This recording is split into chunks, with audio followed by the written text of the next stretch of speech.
Hey there, and welcome to the Unleash Your Greatness Within podcast. It was my privilege today to interview best-selling author Dr. Cindy McGovern. You already know. My passion and my mission to help you unleash your greatness within. My heart goes out to the underdogs that's on their way. If you think you can go from good to great, okay, let's motivate. GreatnessWithin.com. TJ Hoisington. GreatnessWithin.com. You see, Cindy is a best-selling author. She's written several books. Her new book called Sell Yourself. Yes, sell yourself. And how does that relate to your goals and your dreams? I'm telling you, we go over that in this interview. Cindy, or Dr. Cindy McGovern, wow, I tell you what, she was a college professor of communications. She is the founder of Orange Leaf Consulting, which helps companies and individuals create robust sales processes that help them get results. And I'm telling you, wow, she shines through here in this interview with her optimism, her attitude, and really her message of it's okay to put yourself forward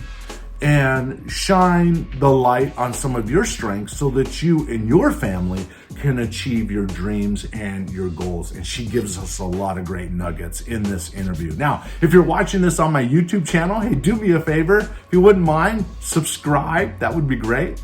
And then make sure you click that notification bell so that you're notified whenever I come out with a new success interview like this and others. And we have more that will be coming out soon. So, hey, you want to be notified. And if you're listening to this because you download it from Apple Podcasts or Spotify or iHeartRadio, thank you for being a part of my community. And if you're not yet, hey, be a part of the Unleash Your Greatness Within community. If you're watching this on Rumble, then hey, join me over there as well. Anyway, without any further ado, what a powerful interview. It was a joy having Cindy on the podcast here. So let's just jump right into it.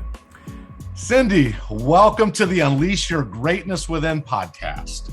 Thank you so much for having me, TJ. I'm so excited to be here. I am so excited to have you. And I've never done this before, but what I like to do in the beginning is just put out a little message for all the listeners, all the watchers, if you're watching this on video and so forth. A brand is everything. And Dr. Cindy McGovern is going to go over what a brand is and how to sell yourself and so forth. But let me tell you something. If you want to achieve your dreams, if you want to set a goal and achieve it, if you want to get that next promotion in the organization that you work for, to have that dream job that you always hope for, I'll tell you what, that comes back to you as a listener of building and creating a purposeful brand. I learned when I was a young teenager, sorry, Cindy, one more thing. When I was a young boy and I found that cassette tape from Jim Rohn, the business philosopher, one of the things I remember him saying over and over is that you get paid based on the value that you bring the marketplace. And I just think to myself, when I was reading your book, and I read the whole book, just so you know, I was just like, yes, we need to get this message out. Because if you just show up at a job and think that it's just going to, by magic, work out without your intentional effort, it's not going to happen. So sorry to go long on that opening, but Cindy, welcome to the show. You nailed it though. And I'm a big too. And so literally that is the message that I hope to drive home with this new book, is getting people to recognize their brand and how important it is to have a purposeful, powerful brand. Totally. So back us up just a little bit, Cindy, and give the audience a little introduction of your background and so forth. So I'm Dr. Cindy, and I work with companies and individuals to help them actually reach their goals, grow their business.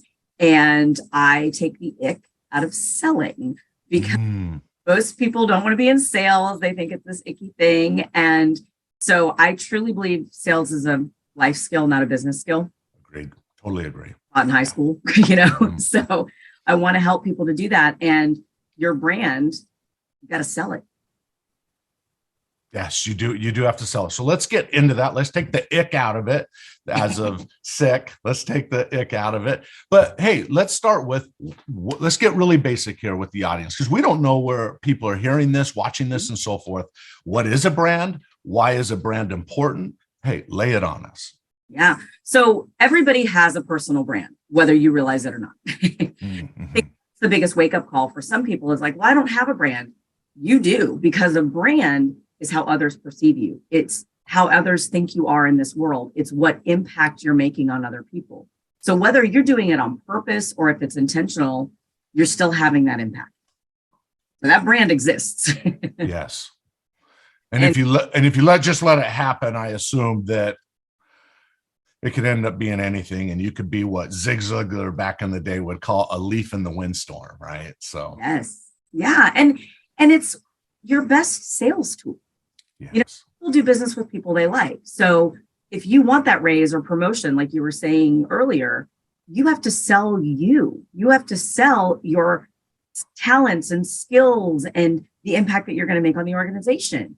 And that is a sales trait. That is a sales process.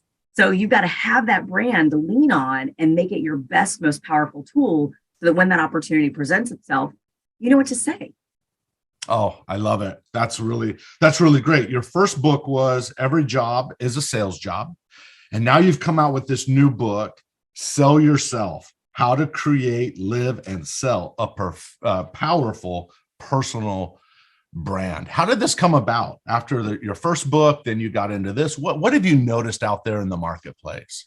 So when I did the first book, I wrote the book. The first book was literally the book I wish somebody had given me when I was 20. Yeah, for sure. And so, I wish I'd had that lesson earlier on before I ever went into sales. But this book came out of basically teaching the first book and recognizing that people who aren't in sales are missing the point that they are selling because they're selling themselves. And so it's a lesson that I learned back in graduate school. And I tell this in the book, but I was about to graduate with my PhD. Oh, I remember this. Yeah. I thought I had done a great job of showing them that I was studious and a great researcher. And a professor basically made me aware that my brand wasn't what I thought I was selling. And I was like, wait a second, but I did all the things. And I think a lot of people can recognize and resonate with that because it's like, but I'm a good employee. I'm doing all the things I'm supposed to. Why do I keep getting passed over for the promotion? And it's because they're not selling themselves. I find that, I just want to second what you just said. I find that to be true. When we do, for example, our leadership academy inside companies, people often on our executive coaching calls or mid-level coaching calls that sometimes I'll do, they're always like, I want to get to the next level. And so I end up, in a way, teaching a little bit. You go deep dive, but I do teach a little bit about creating a brand. You have to figure out a way with, let's just think, if you're in a company and you want to get to that next level, you have to figure out a way to add value to the business. And you've got to have the character. I think you should get into that because you tell the story in the book about the girl, I think it was the bikini girl story. And I thought that was a great, you even say in the book, here the end of my story as I share this with you, because sometimes people have multiple brands going at the same time. And I just find that inside companies, you have to put yourself forward in such a way that you're noticed for that next job, for that next opportunity to help solve that problem. And if you're just sitting back, just with your head in the computer, getting your job done, and you're not being noticed, I'm sorry, you will likely maybe get skipped over in certain opportunities. Any thoughts about that? 100%. That's exactly what happens. But it's because people are scared to brag on themselves. They think it's narcissistic to say, but I can do that. No, if you really can help and you can have a positive impact on your colleagues, your company, you're kind of doing everybody in the world a disservice by dimming your superpowers. Why wouldn't you bring that forward? And there is a way, and I do teach this in the book, but there is a way to bring forward those talents, and I call them your superpowers, to let people know. But you've got to be really clear on it. And that's the bikini girl story, is you have to be clear on what you want people to know you as, because whether you're a leader in your organization now or not, you are already. Whether it says it on your business card, you are creating your leadership legacy now before you ever get the job. Love it. So are you selling people on that? Or are you selling them on, I'm an excellent worker, and they're never going to see you in that leadership light? Raise your hand and be brave enough to fail forward and try things, because I think your courageous attempts will be rewarded. Absolutely.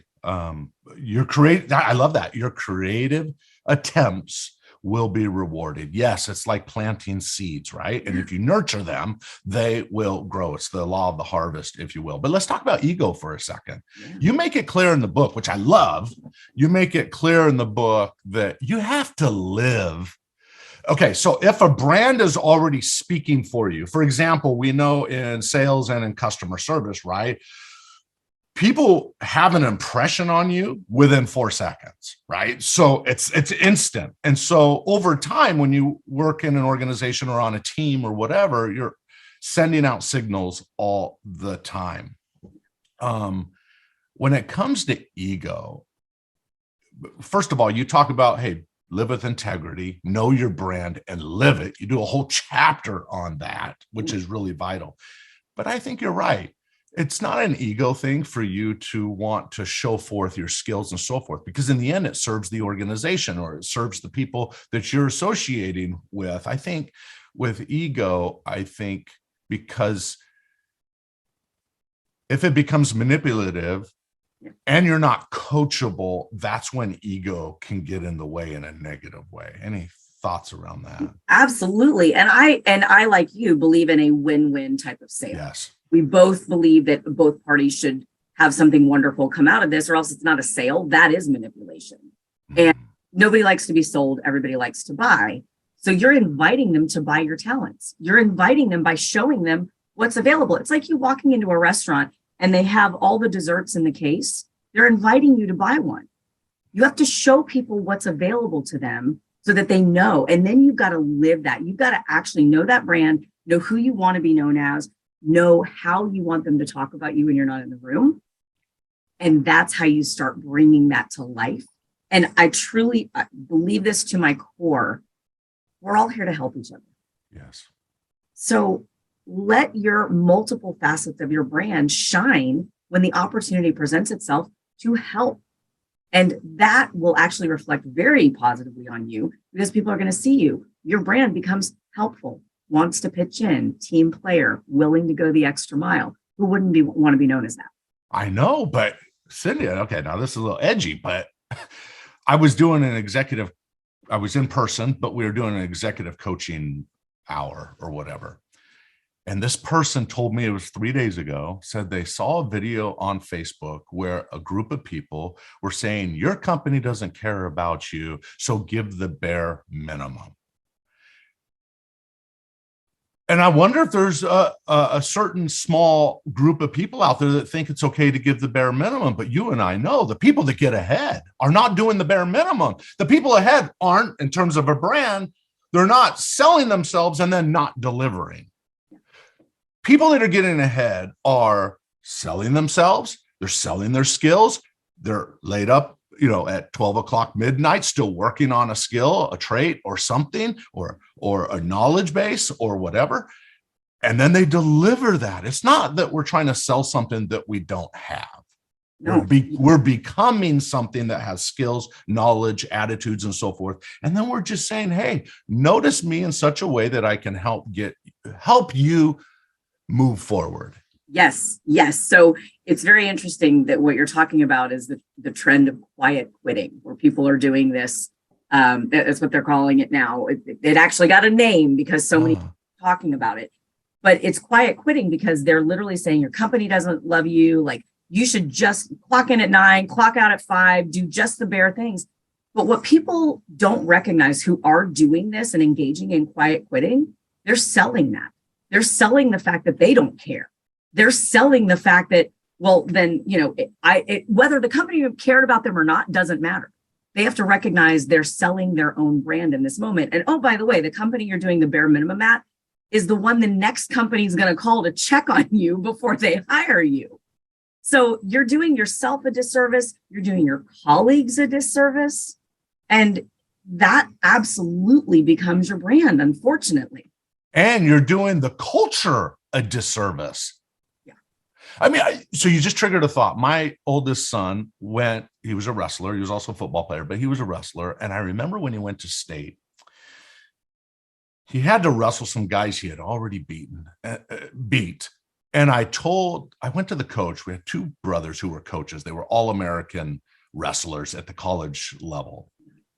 And they were just awesome. And I went up to one of them one day during the state tournament. And I said, hey, should Bryce conserve his energy and, hold back a little bit, just kind of hang in there, win the match, conserve the energy for the next match? And I remember Anders telling me, he's a good guy, Anders saying, we never give anything but our best every time. And I went, I knew that in my heart.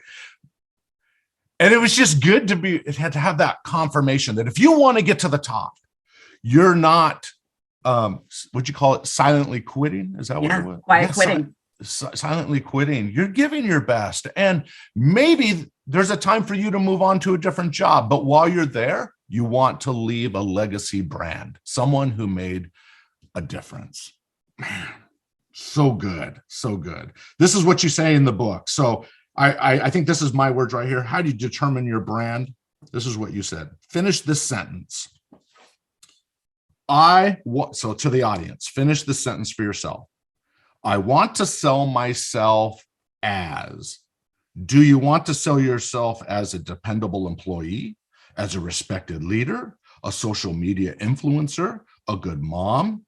In the words you filled in are the essence of your brand. I think those are some good. So you're always speaking your brand, no matter what. You're always speaking it. Love it. So let's quickly just talk about sales. You mentioned it. People don't like to sell. Why go into that for just a second? Why don't people sell? I'm only giggling, TJ, because I was one of them. So yeah. I wanted to be in sales because I thought it was horrible. I thought the avatar in my mind was the old school manipulative car today, and then it breaks the minute you drive it off the lot kind of an approach. And the truth of the matter is there's a very small percentage of salespeople that maybe engage in some of those tactics. We are sold to every day. We just call it sales. And so I had this horrible idea of sales. And then when I realized, wait a minute, sales is helping people. Sales is wish fulfillment. Sales is giving somebody a resource. I can do that. And I like to do that. Why wouldn't I be doing this in other aspects of my life? So that's the first piece, is people to recategorize and reframe what sales is. Sales isn't pushing anything onto anyone. I would never teach that. Sales is simply saying, I see that you have a need and I have something that I think could maybe satisfy that need. Are you interested? That's it. And if they're not, that's okay too. Yes. That is okay, because it's everybody's choice what to do. But what I'm hearing you say is just to show up and do your job is not going to be enough if you have ambitious goals to go further. Absolutely. And I think that it's even, we both are executive coaches. And one of the things I see with so many people that I coach too is they're not recognizing that they're not selling a brand of leadership. They're not selling a brand of I can handle more. Because cultures and organizations, we tend to reward busy. And so when we look super busy, we look like we can't take on another project. We can't handle another responsibility. You've got to sell the fact that you can take that. You've got to sell the fact that I want to give it a try.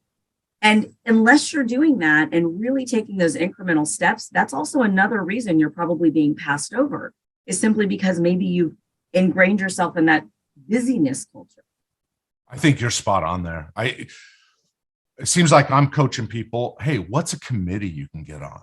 What's something you can give 10% of your energy toward, that maybe after the 8-hour shift or whatever that you can get involved with? And maybe there's an executive that's in that group, and all of a sudden you join it out of a desire to help the company succeed.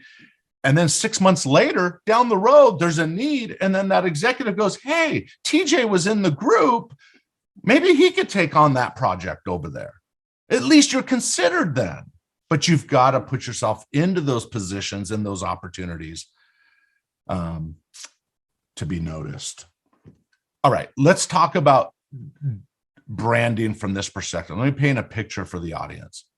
You have a brand. Look at everything that's around you. You look great, by the way, but I mean, you got your previous books in back of you. You'll soon have your new book right there along with it, and so forth. I noticed when I was looking at the two book covers, they were a similar color and theme, if you will.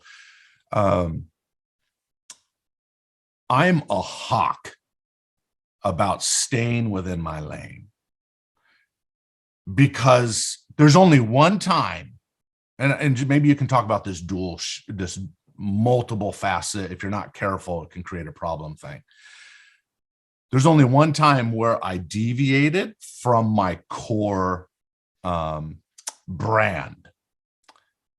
And that was when I wrote, and you may not know this about me, but I wrote a 400-page book, a novel. I'd never read a novel in my life, and I wrote one, and it's called Return to Robinson Island. And it was the first Swiss Family Robinson sequel in 100 years. And you can see that on Wikipedia. But I'll just say this. That was me separating from my normal brand. But even when I did that, I tied the story of that extra goal that I was working on back to book writing, back to living your dreams, back to you can do anything you put your mind to, right? I figured out a way to tie it back, even though there's kind of two multiple brands. But then I quickly got back to my main brand, because this is greatness within is my brand, right? So what do you say to someone that maybe isn't sure what they want, that maybe they have different social media type posts out there that aren't consistent? What would you say about all that? So I love that you recognize it was still on brand for you. And I think part of what people need to do is recognize if they've deviated from the brand. So give yourself an honest inventory of what you're putting out there. So social media is a great example, right? If you're posting on, one platform, very business-like, and then the other one you're posting your, online shop where you crochet pot holders or something. Yeah. Do they mesh? Nothing wrong with either one, but do they mesh? Because all have different facets to our brands. I'm a businesswoman, I own a business, I'm a writer, but it doesn't mean those compete with each other. It's when they fly in the face of each other where people get confused, and we like to categorize people, right? Like we like to put you in a box and say, oh, TJ helps unleash the greatness with people. TJ does this, TJ does that. By you writing that book, by you writing that novel, you are showing your audience how to unleash their greatness within. It was absolutely on brand. But where people struggle and where they get themselves in trouble is when there isn't a way to bring them together. They're separate core values, or they're faking it, quite frankly, social media is the highlight reel, let's be honest, so no, you're living this life and you're really not living this life. So part of what I teach and what I want people to take away, and everybody watching, is be authentic. Make sure this is something you can sustain. It needs to be set in your core values and who you want to be known as, or else you're going to have a really hard time rectifying it out in the world. So you say in the book on that subject right there, you say in the book, you got to know your values. What if you climb the ladder of success only to realize that you're leaning against the wrong wall? Yeah. I love what you say in the book. You got to know your values. What do you value? What's important to you? What gets you up in the morning? What gets you excited? What ideals do you have? Is it authentic? Is it real? Right? Because I do think that people do struggle with the imposter syndrome. So what would you say? Is there a time and a place to, quote unquote, I don't like the term that much, but it's the usable term, fake it till you make it? What's your thought about that? I'm only giggling because I think that's been a lot of my life. I'm like, I don't know what I'm doing, but I'm going to figure it out along the way. So I do think so. But imposter syndrome is actually what we tell ourselves. nobody else can see that, right? It's already in your own head. It's your own judgment of you butting up against the side of your comfort zone. That is literally the voice of you knocking against the wall of the comfort zone you're in right now. And that doesn't make it wrong. Just because this is good. Yeah. So just because you're bumping up against the edge of your comfort zone, that could be a breakthrough. That doesn't mean that it's wrong. Yeah. Nobody grows in the familiar zone, right? That's right. But I think that imposter syndrome is a really nice governor because it lets you know, oh, wait a minute, you're growing. Like, it's like if you go work out, you're a little sore the next day because you're growing, you're shifting, your muscles are changing. That's happening to you as you're doing this. So if you're expanding your brand, if you're expanding your leadership legacy, if you're starting to show people at work what you do and it's a little bit different and starting to put yourself out there, it's going to be uncomfortable to start. It is, you're going to feel vulnerable. I know I went through this and I don't know if you did too, but in my first book, I went, oh my gosh, I just put all of that on paper and now people can, like, it was like why tell those stories? Why did I do this? And it's super vulnerable, but you know why we do it. And I know, you know this and you feel this way too, because I wish somebody had taught me that. And my core value is helping. If I wasn't vulnerable, I can't help people. So I had to butt up against the side of my comfort zone to be able to help other people. The desire for me to impact people's lives is greater than my own discomfort in my comfort zone. That allowed you the freedom to maybe step out of your comfort zone a little bit easier. And then once you stepped out long enough, right, it became normal, right? Once you became that, once you wrote that first book, maybe it was uncomfortable in the beginning. You weren't sure how people were going to respond to it. Now they kind of look at you differently. I remember, this is 20 years ago when I wrote my first book. I remember my speaking engagement fees in one day went from this level, right, to that level. What changed? Nothing changed other than the perceived brand to the marketplace. And as Jim Rohn would say, you get paid based on the value that you bring the marketplace. And a lot of that is perception. But I will say what we said in the beginning, it's backed up with action. It's backed up with skills. It's backed up with knowledge. We're not selling something we don't have. Yeah. And I think that's the biggest difference when you're selling yourself is you know yourself. Like, at least I would hope you do. It's easy when you sell yourself. When you're selling yourself, to me, it's easy because I can be consistent. Exactly. You are completely, it's the one sale you're in control of. I love that. It's true. So you told later in the book, and maybe just touch on it here. I love the idea that when you're living your brand, that when, this is my words, that when the winds blow and you descend into a valley or you face challenges, it doesn't cause you to give up. I wrote that close to the area where you talked about, I think it's WTOPFM in Washington, D.C., Sean Anderson. Tell us, do you mind telling us the story of here's someone who was consistent? Okay, so this is like the best story, and I love that you picked up on this one because he's someone that I ended up meeting when I was living in DC, and he's the anchor for the radio station. And we just got to talking, and he was talking about his brand, and I'm like, "How do you do it?" Like, "Oh my gosh, you're on," and he's like, "Well, I'm Sean, but plus 10%." And I was like, "That's exactly the way I feel, right?" When and you know this too, TJ, like when you're giving a class or you're running a workshop or you're giving a speech, it's still you. You're still you, but you're you with like a little extra oomph. And what Sean shared with me that day and in this conversation, which I thought was really powerful and very impactful to me, is like, and when I can't be Sean Anderson and I just need to be Sean, I make a choice to stay home because it would be different than my brand that people are expecting. We sell people on who we are. We sell people on who we want them to think that we should be and could be. And we see this with celebrities, right? When they go off brand. Sean is always, in the times that I've ever encountered him, which has been maybe 4 or 5, always Sean Anderson, 100%. And it's a great lesson because it's an intentional decision for him to live that brand. And he's willing to protect and defend that brand. And that's really important for all of us because If you are you minus 10%, you're also selling that. So good. And I'm sure you've been offered opportunities and so forth. I know I have, where I declined to take the opportunity because it wasn't central to my mission. Same. Same for you. Yeah. It's not worth it. It's not worth it because it's not in line with the impact that I want to make on people's lives. 100%. It's off brand for me. I remember Jim Collins's book, Good to Great. Of the 13, I think it was 13 companies in there, 6 of them or something, 15 years later went bankrupt, like Circuit City and so forth. So he came out with another book, and I love the next book, which was called How the Mighty Fall. And guess how the mighty fall? And it goes right to your message.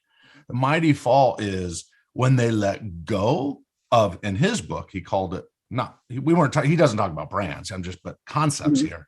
He talks about these companies let go of their flywheel, which is what made them successful up to this point.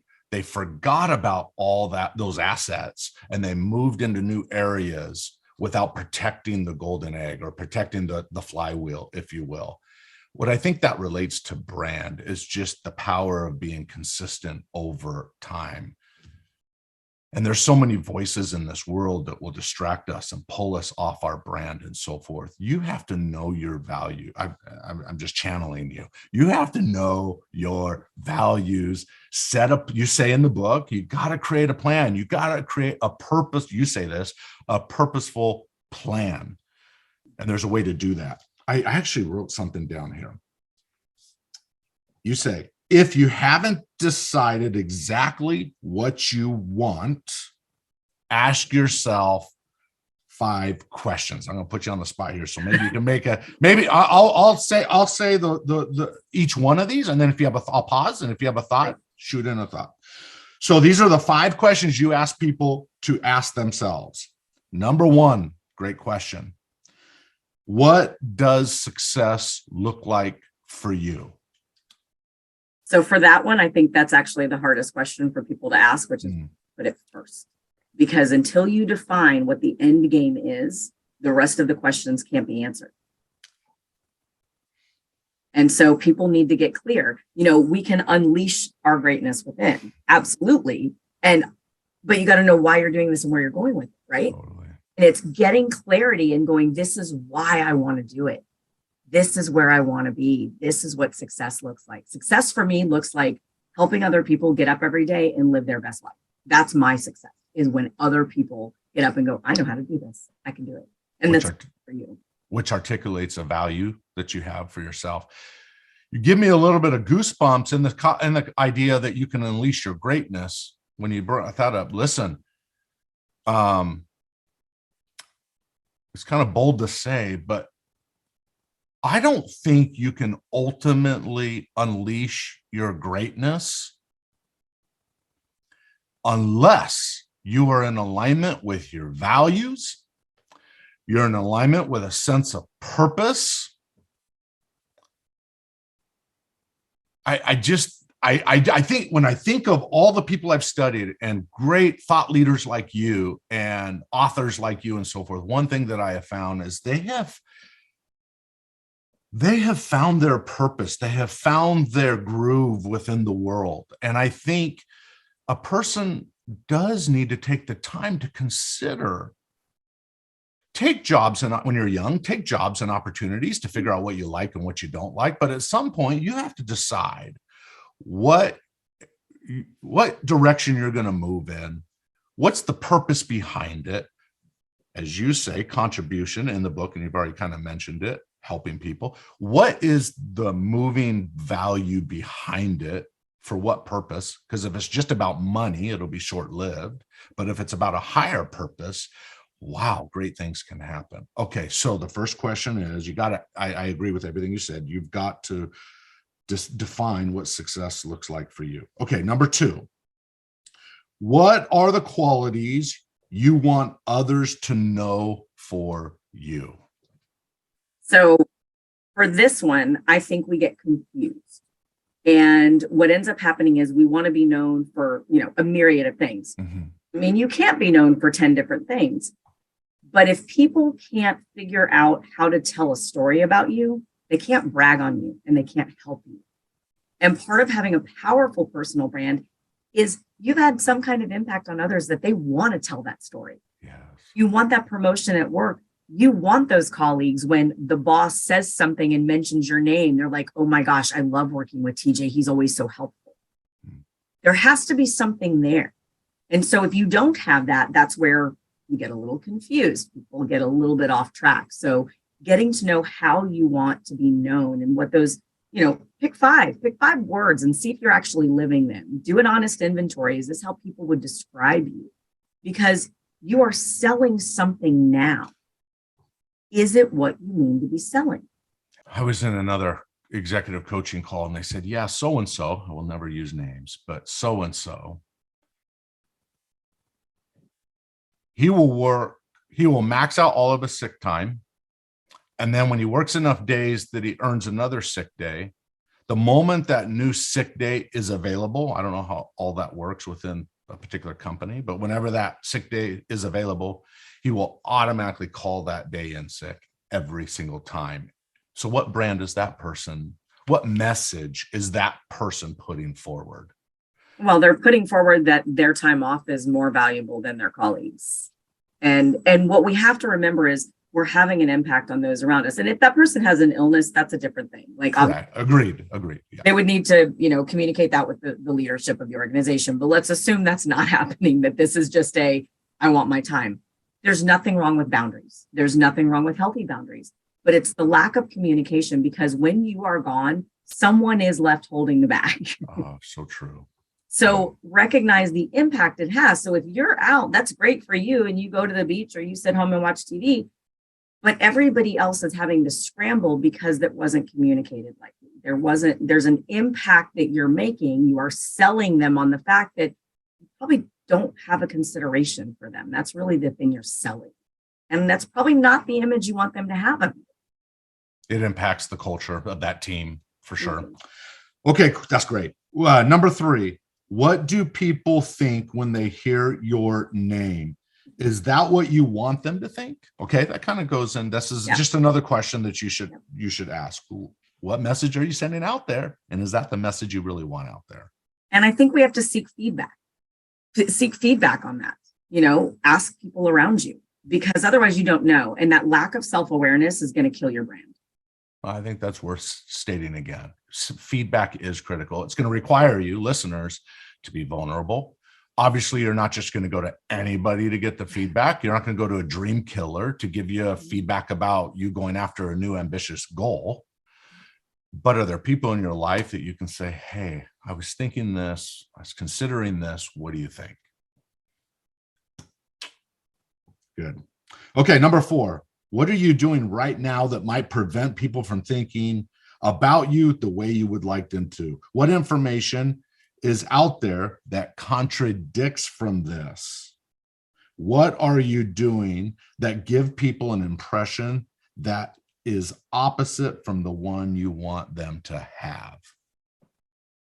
And that goes back to your question about the social media piece. And I do have a story in the book about a young lady who couldn't quite decide what she wanted to be. So she was posting 2 different accounts. One was more of a model and one was more of a journalist. Oh, I remember this. Yeah. Those brands don't go together in most people's eyes. It doesn't mean they can't. If she was a journalist about fashion, very different. But she wasn't. She was a journalist and education and business, and they don't gel. And so when people can't see how they fit together, it's really hard for them to go and talk positively about you and tell the story about you, because they don't know who you are. They can't figure out where you get filed in the filing. And we as humans, people can be multifaceted, but we still like to file you somewhere. Yeah, for sure. And you can be in multiple files. You could be in the author file, you can be in the mentor file, you can be in the leader file, you can be in the dad file, you can be in the spouse file, you can be in all of those, but there is a common thread with them. And when you have something that is truly going against the things you want people to know, you've got to be vulnerable enough to ask, get that feedback, And the way you accept the feedback is also your personal brand. And I think you write about it in the book too, that consistency creates trust.